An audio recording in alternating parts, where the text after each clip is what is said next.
Everybody, good evening. I'd like to call our September 23rd, 5 p.m. policy meeting to order.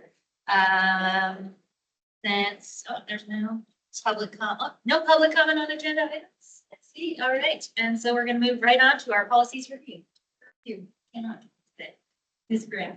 Thank you. All right, so we are, if you all remember, at the last policy meeting, we looked at some of our instructional materials policies to bring them in line with the new state regulation 43-170. And there were a lot of proposed changes that were a little difficult to follow, so we carried those over to today's meeting and it made some additional updates as well. So I will talk through those, and if anybody has questions, feel free to stop me along the way. We are going to start with IJ, instructional resources and materials. And you will see here, there's a couple different kinds of changes.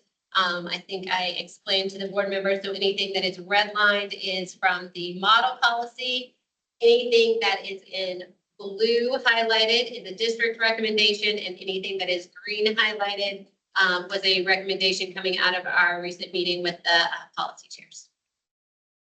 So one of the changes, I don't know if you guys want me to go through everything I went through last time. Is that easier? All right, we'll just start at the top and work our way down.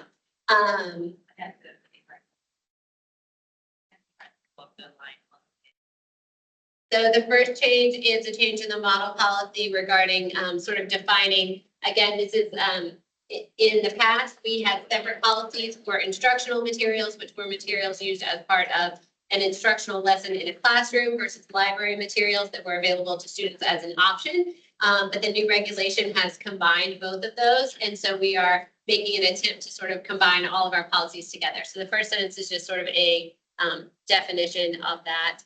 The second change in green is a copy of a portion of the regulation, which states the Board of Trustees' responsibility in terms of instructional materials. Below that are some other changes in line with that, correcting that the board is now responsible. The board will delegate that task to the trained professional instructional task. There was a recommended change that the board may call for a direct review of any instructional material as opposed to going through the regular complaint process. Well, okay, what is that? The IJ. So essentially what we did is we put in the regulation, but there has to be an enforcement mechanism for the regulation. So if the board is ultimately responsible, if after it's been addressed, there's non-compliance, there has to be an option for the board to remedy that situation. And so in this, it would be a direct review in which the board as a whole would review that material. And if I can just correct, this was the one where it was not included in the one that was emailed out to everybody because it was included in IJL and KEC. And so I see now that Mr. Farnsworth does not have it on his. So that line was included in IJL and KEC, and we just included that as a recommendation in IJ as well to align all three of those policies. So we just happen to get to IJ first, but Sorry. where are you, Christine?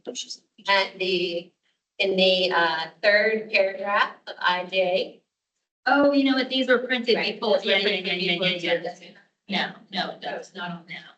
So it's. So it would be right at the end of the blue. I think Emmy has it up here. If you want to look there at the end of the blue, it would just say the board may call for a direct review of any instructional materials. Right. Is that from the state regulation? Is that required from the state regulation? It's not required. So the state regulation ultimately puts the authority in the board. Perfect. So it's not in the state regulation. So why would we be able to call to override? We're not overriding anything. Let's say there is a book that is left in a library after, the That's not what we're saying. You just said that we can override, we can request for review at any point as the board. I mean, that's what the regulation says. Regulation literally outlines, The regulation says we have good. no, the regulation says That's all I'm asking. the district board may review and assess its existing instruction materials for compliance with this regulation. That's it says that we're allowed to and we're not required to. The board may, the board may, but is not required to review and assess the existing instruction materials for compliance with the regulation.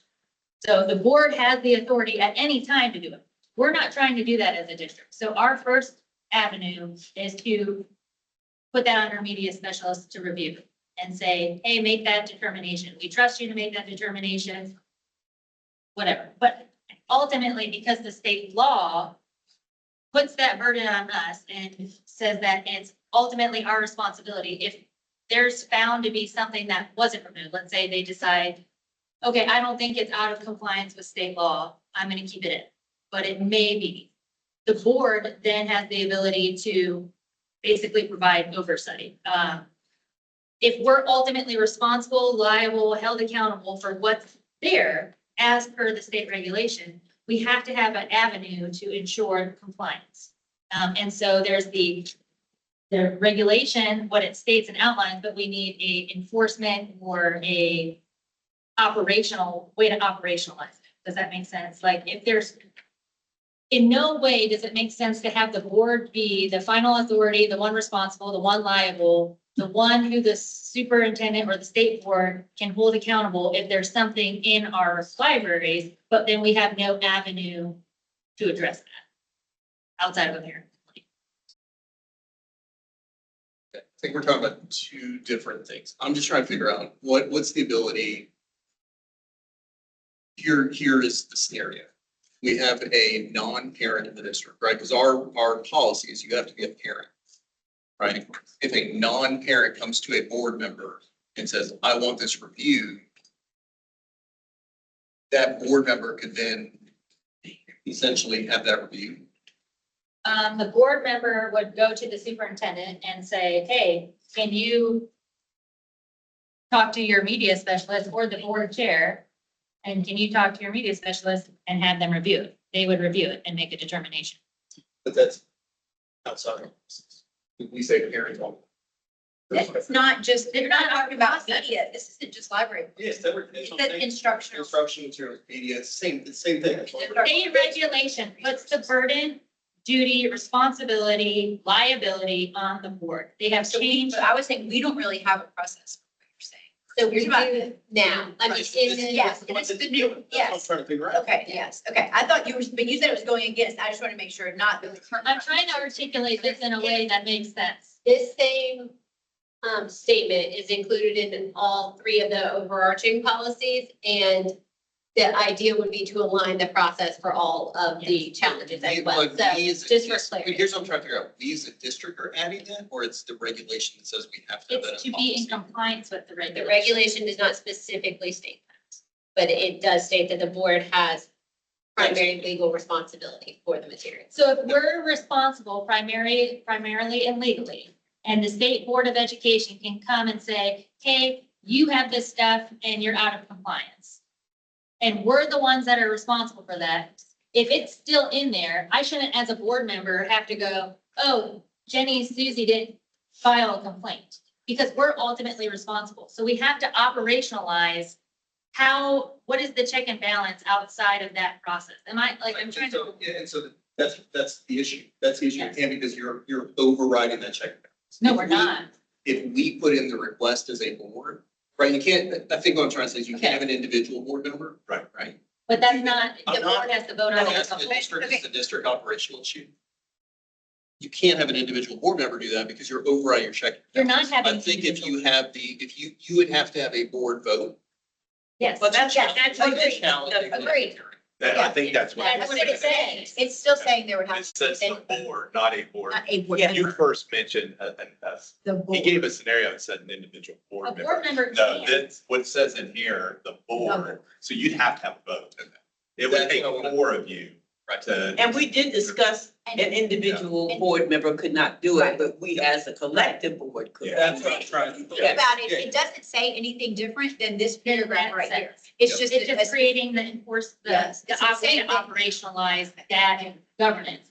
And let's be very clear, I want this to be very clear, the regulation itself outlines very, very specifically what is allowed to be removed and what is not and why it's not. So regardless of if you're the board, the superintendent, or a media specialist, you're held accountable to the same regulation and the same standards. A media specialist can't remove a book for any reason other than what it states in the regulation. A board cannot remove a book for any reason other than it states in the regulation, and a superintendent can't remove a book for any reason other than what it says in the state regulation. Otherwise, you're opening yourself up to the liability of getting sued for non-compliance as well. So it's not like, even if a board member had a concern individually, there's no way or no avenue in which a board member can get something removed because they don't like it or don't agree with it. It has to violate the regulation. Thank you for answering my questions. With the question answered. All right. So, I'm gonna kind of, I don't know if you guys want me to go like word for word. We don't usually do that. So there are some minor changes to bring it in line with the regulation. Beyond that, in the red lines. Any questions about that?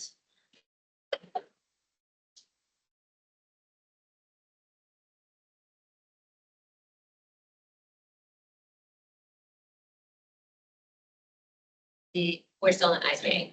I'm just giving everybody a chance to catch up.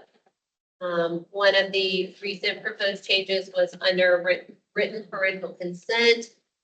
This part, this is why this is kind of an odd policy, but it addresses PPRA, which is the People Privacy Rights Act, I think. Still in IJ.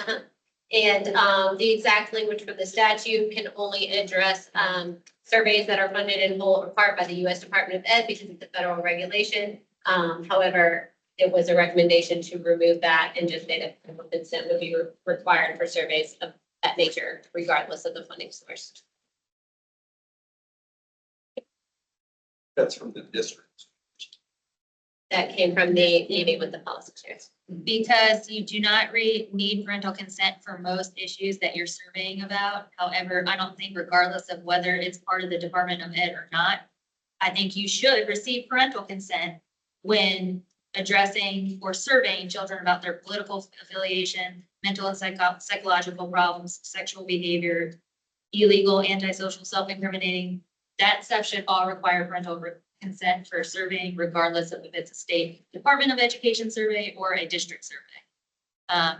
That's a federally protected thing, so that's, I think, what you were citing in there. However, it's never appropriate for the district without parental consent to survey those specific Where did- instances. If the wording of that came from a model policy. It came from the model policy. Here, It is- where did that model policy? Not over. The model policy came from SCASBA. It has been in the policy for quite some time, to be honest. I did not look at how long Is it that has what been in the there. model policy says we should have? Yes. Yes, This- that is still in the model So policy. we done a legal test. So it would be going beyond Yeah. what is required. It would be requesting parental consent for something beyond what is required by law. I don't know that there would be necessarily I don't think there's Requiring, probably. it's erring on the side of caution and ensuring that we're not violating a family's privacy and their rights to protect their religious, political, sexual affiliations and surveying children unbeknownst to their parents regarding those very controversial protected topics, regardless of if that survey comes from the State Department of Education or from a district created survey. It's not appropriate to be surveying children regarding those specific issues without parental consent. Now, there's a lot of stuff in here that stated that they're allowed to be surveyed for without parental consent. But those specific things, I think it doesn't matter whether it's a state, U.S. Department of Education survey or a school district survey. I don't think anybody's political affiliation or sexual. I get it, and I appropriate. get it. And you're gonna continue to hear me ask similar questions, No, you're because fine. anytime we have a model policy coming from legally tested entities, when we have our council that's not providing that guidance, anytime that we as a board, for some reason, feel that we need to put or change language in a policy, I have questions. We do that quite a bit. We do that quite a bit. You've done that quite a bit. There's several policies that we make specific to our district, so.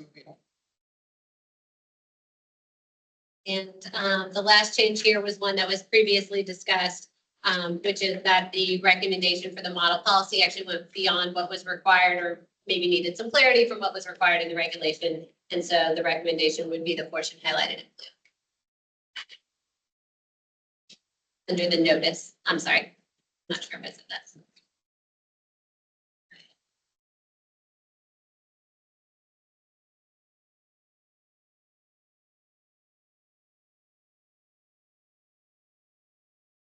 But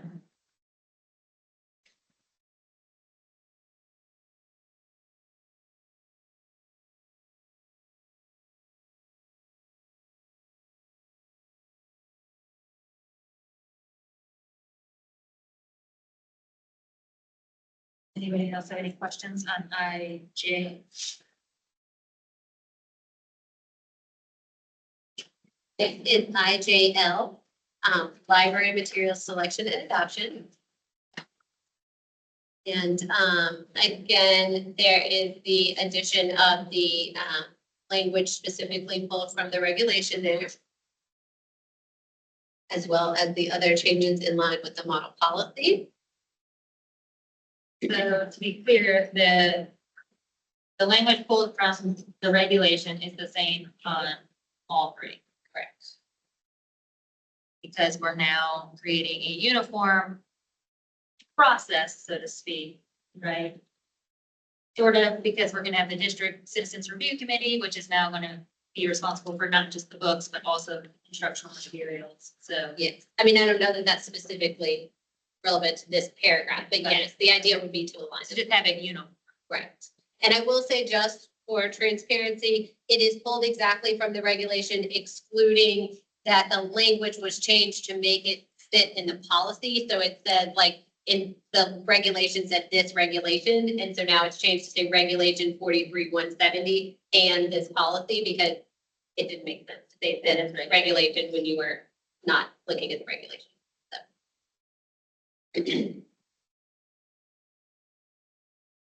and the next one. I see is the cross off the superintendent and his or her designee. So that In the right. next. Oh, Sorry, can you go back up? go all the way back up to the green. Back up. Right there. There. Thank you. Yeah. So my request on that would be that the superintendent or his or her designee is in the model policy, correct? That is in the model policy. And I like it being in there because that's where I can engage my academic team in this process. And I just, in my opinion, it just adds a layer of support, you know, on that whole. But I know you all struck it, but it is in model policy and I do like it. So do Okay, you want so to would the recommendation be to remove school-based media specialist librarians No. or to include Include, or just include. superintendent? I'm not trying to cut. superintendent or his, her designee? Right. Okay. And again, So both will be tasked with. right, so the And I added regularly, sorry. Okay. well, I was just gonna say, the designee piece means that's typically, when I designate that to the academic team, so Okay. Mr. Doherty and, you know, the academic. So if it's a elementary focus, it'd be Katie and Carrie and Jessica, and if it's secondary, it's gonna be Kelly and Christy and Louise. And I just added the word regularly solely because with this constantly, we're evaluating ongoing materials, materials we have existing, materials that we're held accountable for materials existing currently and in the future. I think it's important that we're ensuring we're regularly reviewing those things for compliance. So it's not just like I reviewed it once and then I'm done. And we will, I guess, in light of the change, add superintendent everywhere where it says media specialist, librarian. And then again, that sentence that was previously discussed is also added there regarding the board's option to call for a review of the new instructional material. Evaluate and just change. Yes, we just did not like Good, or select. There's apparently a lot of discussion about that. It was previously select. The new model policy changed it to judge. I guess they didn't like select either, and it was the view of the group that evaluate was a better word. So here we go. And then the new material selection criteria, which is pulled straight from the regulation, and you'll see that all of our previous criteria are struck in. Large portion of the policy here at the bottom, oh, two things. One is this paragraph right above complaint procedures. It feels from right there. Thank you. This paragraph is not included in the model policy. I don't believe that it ever was. It was something that the district had recommended. And so it's our recommendation that it stays because we do want to recognize that parents have the right to opt their children out of library materials that they do not want their child to have access to without requesting that it be removed from the entire library. And we do still have IJLE3, which is the form that is submitted to the media specialist with principal, so that those can be kept on file. And so it would be our recommendation that that paragraph remain. Below that is the complaint procedure. So as Ms. Bates said, we are making an effort to align all of these policies. And so the complaint procedure for IJL and KC would be the same. It is laid out here per our discussion at the last policy meeting. We did make some significant changes to what the District Citizens Review Committee would look like. Because we realized that previously we did not have any identified categories of people, if you will, in that. It was just generally open to everyone. And after looking at some other districts, we found that it might be a good idea to lay out specifically who those persons would be. Also, in light of the fact that we don't know with the new regulation whether there will be an increase in the number of material challenges, that it would be beneficial to have a larger group of people to pull from. And so we modeled it after some of our surrounding counties who have had more challenges and found that it was easier to have a large group of people who would then be randomized and selected so that you're not asking the same, say, 7 people to read books over and over and over. And so that is the recommendation here. There was a recommended change from the policy chairs to change the makeup of that. Initially, I believe if you look at the original one, it was 2 teachers, 1 media specialist, 1 administrator, 2 parents, and 1 community member, aiming for a total of 7 all the time.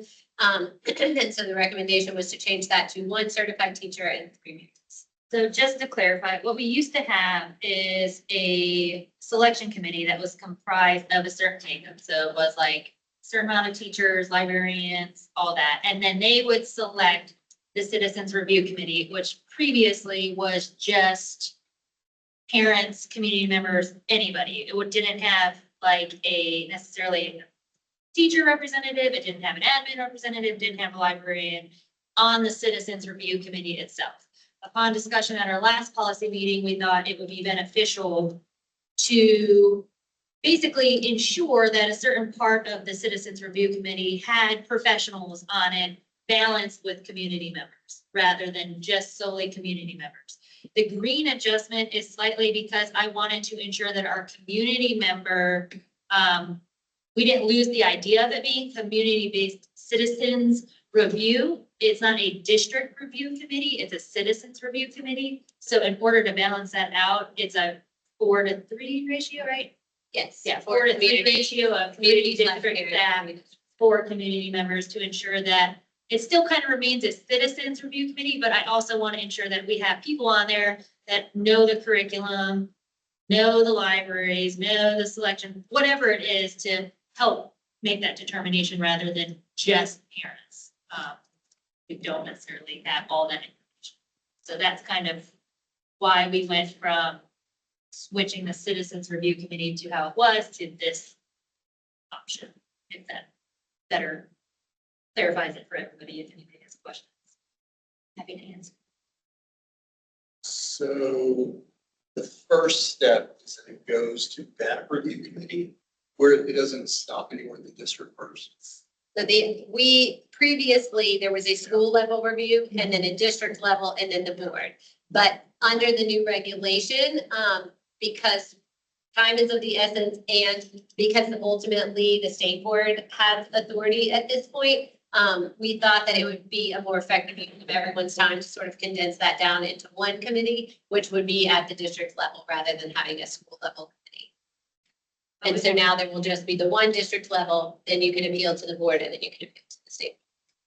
So, I mean, that's probably the only argument. So based on that we're taking out that step of and again, I mean, I think I understand what we're trying to do, balancing it 4-3, but we're also removing a step that was a district level review. We're not, we're keeping the district level review, we're removing the school level review. That's what I'm saying. That's Hold on, to excuse me, me, that consisted of the school improvement council, which could have been solely parents. It could have been parents, community, teachers, administrators. It didn't guarantee it was a school level review. So now what we're trying to do is move it up to the district level. And instead of being just parents like it was and community members, we're trying to ensure we're still capturing the educational professionals in that group, but also keeping the citizen aspect of it too. so before, there was never a step at which an education professional would see this. Yes, before at the school level, there was a defined group which included, and I'm gonna try to do it from memory, but I think it was at least one administrator. It was a media specialist from another school. It was a counselor, I believe, Ms. Harley, maybe can correct it. Wasn't it the school improvement council? I It was a teacher and members at the school. Yes, members of the school improvement council were invited to participate, but there was a defined list of individuals from the school or from another school because we wanted to have a different media specialist at the same level come in. And so I think, you know, for example, if the review was at Somerville, then for Dorchester might send their media specialist. But the rest would be from that school. And then there were some members of the SIC, but it was not the SIC itself doing that. It was a defined group of people at the school level with. So, Yeah. so that said, and understanding the need for expediency to move this through that process very quickly, to me, it would make sense now knowing that we had more school level professionals on that committee. Maybe we step back. I don't know what that makeup needs to be. It's probably not horrible. I don't know from the academic side of it. What's the Do you difference guys agree with that? between one more teacher? Really, we're adding an professional, an educational professional in each category and 3 parents and 1 community member. It's a very well balanced. So, I mean, I think we would always think the teacher feedback would be an important piece of that. As I scrolled, it's like it's dissolving. So, I mean, if you're asking just about the teacher feedback, I do think that teacher feedback would be a vitally important part of that review committee. Now, you know, so I think decreasing the number of teachers, I think could be impactful in that narrows that teacher feedback that you would get for that process. I think it's important that the committee isn't the district policing itself. So essentially what I tried to do and what the goal of this was is to ensure we're still protecting and ensuring we have those educational professionals that know the content and understand things outside of what the community does, but to also ensure that it doesn't appear as we are using the district to review the district's decisions. And so I think there's a balance to be had there of ensuring it's the community, parents, specifically parents of children, weighed with the educational professionals to ensure that it's balanced without being all or more educational professionals than community. That's like what the goal is. And I'm not opposed to, I mean, if you want to make it an 8-member community and have 2 teachers, that's fine, and have it 50-50. I think we should aim for not number, but. Yeah, so I'm just saying, like, I'm either for 50-50 or for as is. I just think it's important that, I think there's a perception, and it doesn't make sense to have if the concern is with the district decision and somebody's raising a concern with that you then have the majority of district staff reviewing and making a determination. I think it needs to be a joint effort between district staff and community. But I still, like, at the end of the day, our citizens review committee was just community members. But because we were losing the school one, I thought it was very, very important and vital that we still hold on to ensuring our educational professionals are part of the conversation. Again, I'm fine with it. I'm just asking, because I heard some questions about the makeup of that committee. Especially if CNI and academics are okay with that makeup. Because once it's in writing, that's what you get.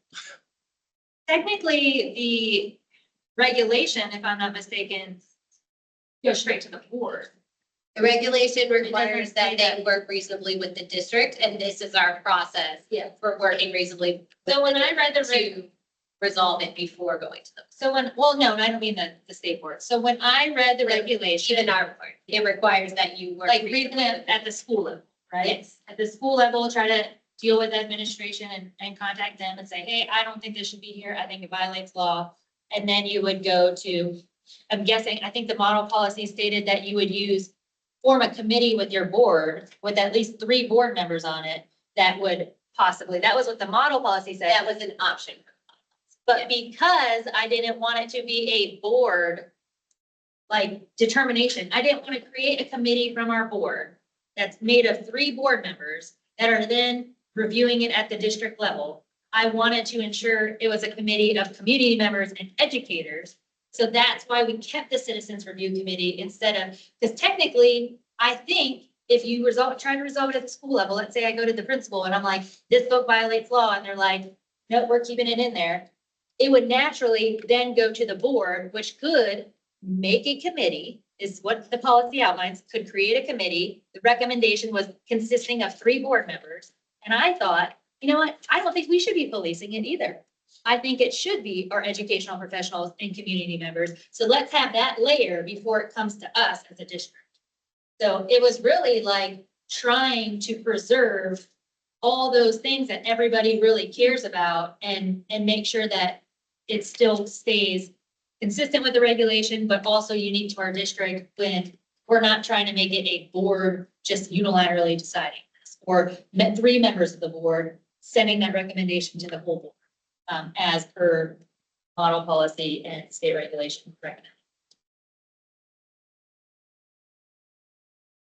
There a reason it wasn't previously 50-50? Does it need to be an odd number for a vote? Is that why? I mean, I would try to recommend an odd number, just because it is, If it's a tie, then Yeah. yeah. I just think perception, if you have 4 academic professionals, and you have 4 parent community members, then the perception is that everybody has an equal say. I mean, it could, there's no Not that rule they that it can't has to do be an that. odd number. Yeah. It's And just then is the for community, I mean, ease of decision making. It's community members aren't like parents aren't completely ignorant. I mean, I think parents are perfectly capable of having a say in it. I just didn't want parents to be the only ones. And so I thought it was important we preserve that aspect of it. And so that's why even last meeting, I think I'm the one who suggested changing the Citizens Review Committee to ensure it kept educational professionals. Because I wasn't trying to shut out educational professionals or media specialists or teachers or administrators, but I also want to make sure we're balancing, if it's now going to be one process, not just community, not just district staff, but like a representation of everybody. So people all feel like they have a vested interest and a say in what happens. And so to me, it was the best compromise and the best like way to try to like address all those differing concerns without going to the model policy, which was saying form a committee as a board with 3 board members, which I didn't do. Yeah, so just to clarify, I think that they were saying that rather than it appeal to the whole board, Well, you can make a committee. Well, And then similar to the policy committee or something like that. But, right, it was, that's what I'm saying though, is at the school level, we're gonna go to the school level now. And before, so we would have gone to the school level and it could have gone straight to the whole board. And the board would have the option to make a committee. Now we're going from the school level to a district citizens review committee, then to the board. So like we're creating another layer that isn't required. well, there's really, technically in the policy, there's no school level review at this point. I mean, certainly a parent could reasonably, take it to the administrator first. But as defined in the policy, the complaint process really begins at the district level with turning in that form to the chief Well, it academic says that officer. you have to make a reasonable effort to deal with it at the school level. So like if a parent emails the board or whatever, whoever it is at the district, the academic officer, and like, I hate this book, it's saying, it's like, well, did you email the school principal? Have you addressed it with the media specialist? Have you brought it to their attention? You have to make a reasonable effort at the school level before you go to the citizens review committee. My point is you could have gone to the school level, and been like, I don't like your answer, and gone straight to the board. And the board could then have made that determination as a whole or as a committee made of 3 board members. This is saying, go to the school, make a reasonable effort, go to the citizens review committee made up of educational professionals and community members. And if you still hate the decision, then you appeal it to them. Because I don't really think the board should be involved to that level unless it's gone through those checks and balances first.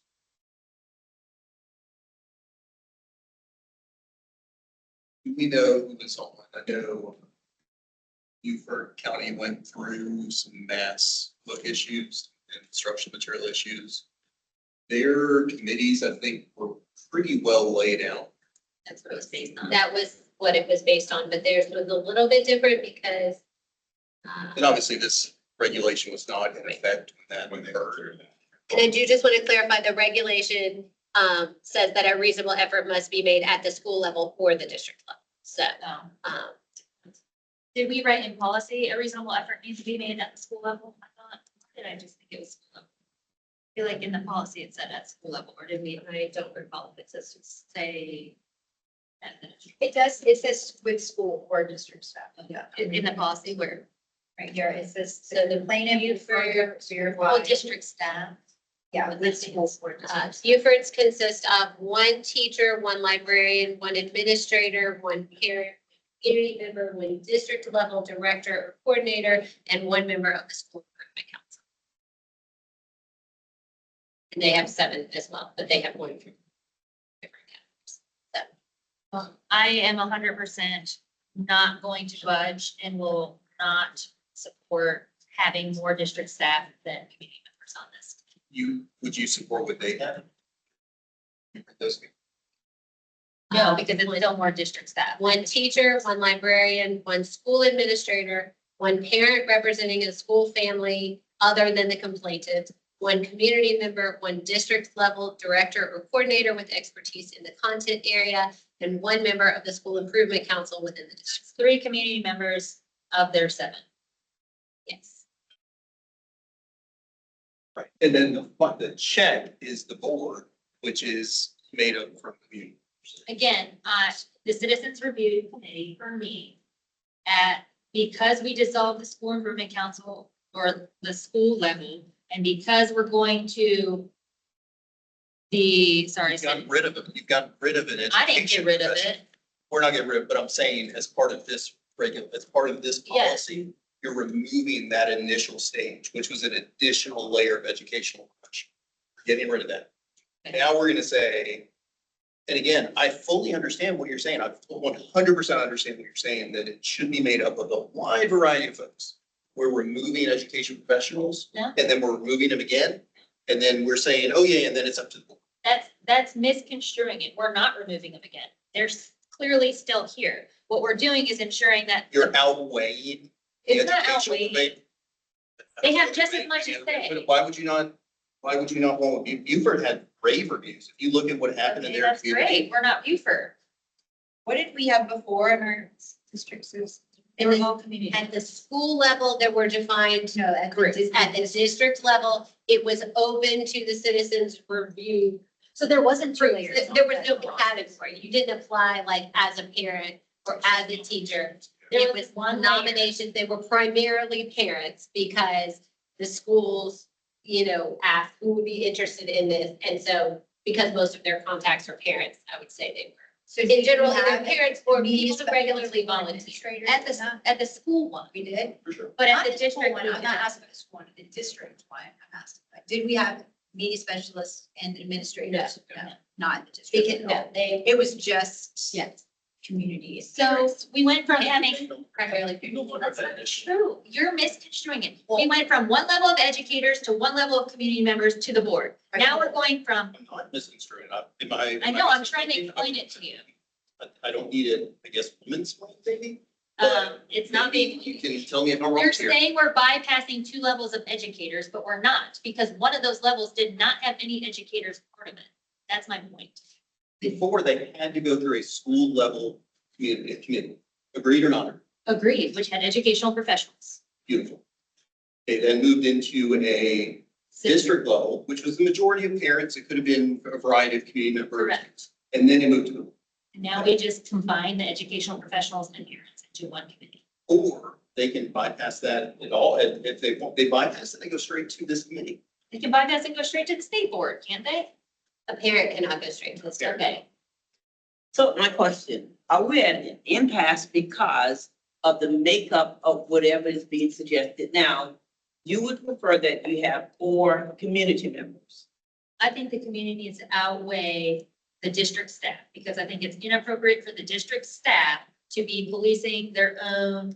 I think ultimately, it's a conflict of interest if it's more district staff than community. The point of it is it's supposed to represent the community's view, not the educational school system's view.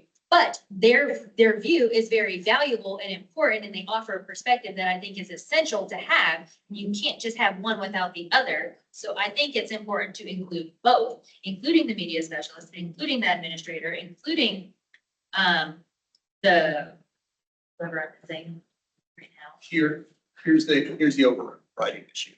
And again, maybe it's We're maybe getting maybe it's hung up not.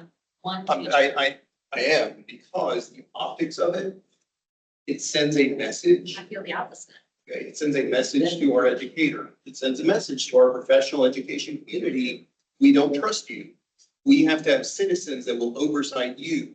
And we have more citizens than there are of you.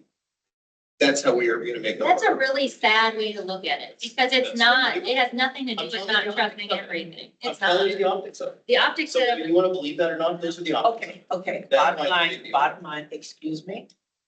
Technically, I have to agree with you in the sense that we are talking about the professional group that is supposed to know what is required and needed. right, But we're also inviting the community in to give their input. Now, if we are there to do the business of making sure our children get a well-rounded variety of materials, et cetera, I have an issue with you not believing that academic personnel to make a decision. Okay, so what would be the? I think the question because I'm asking? at the end of the day, everybody's held to the same standard for what is allowed or not allowed to be in the schools. So I don't really know why we're getting hung up on whether it's a teacher or a community member. Nobody can remove this material unless it violates the regulation, period, whether you're a teacher or whether you're a parent. The problem is when you're asking somebody to review it and you're asking the district to review their own decision and police themselves, I think that's a perception too. So I was trying to find the balance of ensuring that we're not negating or removing the layer, that first layer we had that did involve educational professionals, while still preserving the Citizens Review Committee. Okay, so what if, just to compromise, what if we do make it 8? What if it's 4 and 4 and a tie goes to the board? That was one of my questions. So what is the process for breaking that tie? I'm fine with that. Easy fix goes forward and then you move on. And I'll be honest with you, you probably see it hot. I mean, there are boards in the state that are. And I think that additional person should be the one from Beaufort, as mentioned, that we don't have. I'm sorry, can you say that again? Somebody at the district. No, the district. Somebody at the district. They had a, theirs was a little bit different because they did not have as many parents. So, So can we just add a they day? had one district level director or coordinator with expertise in the content area. And we had said one certified administrator, which could have been either at the district or the school level, depending on who applied and who was available. And then they also had one member of the school improvement council, but they only have one parent, which would probably be fairly interchangeable with member of the Okay. school improvement council. I would like to change it to one of the parents of the three to be a school improvement council member that is a parent.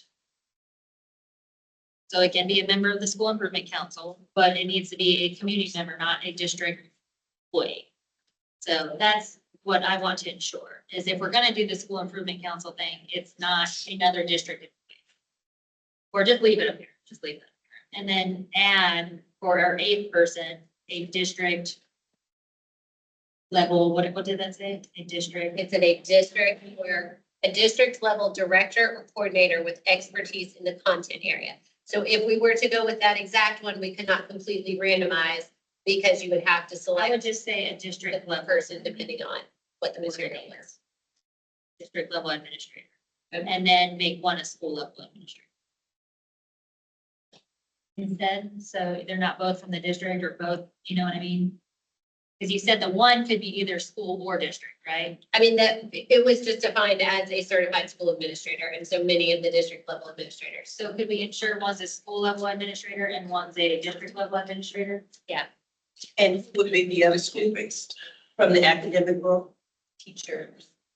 One, there would, okay, so the way I'm understanding it is it would be one teacher, one district level administrator, one certified media specialist or librarian, one certified school-based administrator, two parents and one community member. Is that right? No, just parents. Just one, three parents, Sorry, sorry. parents and one Sorry, side. You're yes. just adding in the district. One district level. And District and- administrator. and the board will be the tiebreaker if in an event there ever is a tie. So you have to add. that So below. I'll just say like tie will be referred to appeal to. Will be Automatic. considered I guess you would say automatic automatic. appeal. I like your comments, Ashley. Thank you. Good meeting you. Uh, Okay, so the good news is that most of the rest of the policies kind of follow along, so I know we're like short on time, but we might can get through them if we like power through, we'll see. Okay, so we have that. So the other change about the Citizens Review Committee, it's actually changed back. So initially, members were asked to serve for 3 years. It was the recommendation at the last meeting that they serve for 5 years to run concurrently with the state regulation that book decisions are 5 years. However, after thought about that, there was concern that that might rule out parents whose children were aging out, or it might just deter people from wanting to participate because it's a large commitment. So when it's back to 3 years, anybody? But we do have to redo it in January, as stated still, because we're now going to have a new makeup of the Citizens Review Committee. So Because right now, the Citizens Review Committee is not comprised of these members, so any appeal, any challenge that is received prior to January 1st will be heard by the standing committee in our standing process. After January 1st, assuming this passes in its current state, we would start probably in December looking for applications to come in and then start that process. So any challenge that was received after January 1st would be heard by the committee. and are we gonna still stick to selecting 5 in each category to have on our rotating randomized selection? I mean, that is what is written here. That is at everyone's discretion, but that was the model that Beaufort used to make sure that people didn't get burnt out if they have multiple challenges. No, understand. And then there is the review by the board. One change that I think we talked about last time, but just for transparency, was that when there is an appeal to the board, that the complainant and a person on behalf of either the administration or the Citizens Review Committee would be allowed 5 minutes to present their support or opposition of the position. And then any community members who wish to make public comment would remain under the regular policy, which is 3 minutes. And I believe that is the last of the new changes to IJL. Those are good to go out of committee with the changes we mentioned. Right, IJL E1 is the complaint form that we were previously using, and it was just recommended to change this to be in compliance with the state form. That and can we just do those in one shot just for the sake of time? AEC one, yes, it was the same. They were both challenge forms. They'll both be this. So now they're gonna go to the state form as required. The IJLE2 was the Citizens Review Committee Information Form. This is the application that someone uses to apply to be on the Citizens Review Committee. The only change here was adding the selection of the category that you were in, so I will update those to match these categories. That was the only change there. Pending those changes we discussed in the committee. for first reading. Okay, we have KEC and KECR. Do you want to try to make them through or do you want to hold them over? Okay, I think we can make it through because they're pretty much in line with the other ones. So KEC, again, the goal is to align this with IJL, so you'll see a lot of the same changes. The carryover in language from the regulation, the addition that the board may call for a direct review. And then there are a couple of changes that were discussed at the last meeting coming from the district. Just clarifying that the form that's posted on the website will be the blank complaint form. And that the Board of Trustees can, if they wish to refer a matter directly to the state board, they can vote to do so. However, the state board is able to decline it if it has not been heard by the board yet. So that is a decision that you all would have to make when a challenge arose. And then the last, in the next to last paragraph above appeals, talks about offering alternative resources, and this is in line with the regulation, says that the request for alternative resources does not apply to basic program text or resources that the board has adopted. And we just wanted to clarify that language because it originally just said this and didn't say this what. And so we just wanted to clarify so that there weren't questions about that. Any questions about KEC? That's good, thank you. Great, and then KECR. Again, this is substantially similar to IJL. This outlines our complaint procedure. I will change the district citizens review committee all to align with what we already talked about. This is the same. Same changes about the public comment period, and that is all. Good as well. Ms. Graham, that's all I have. And we have no further public comment, so I'd like a motion to adjourn. Second. Right. Meeting is adjourned. Thank you.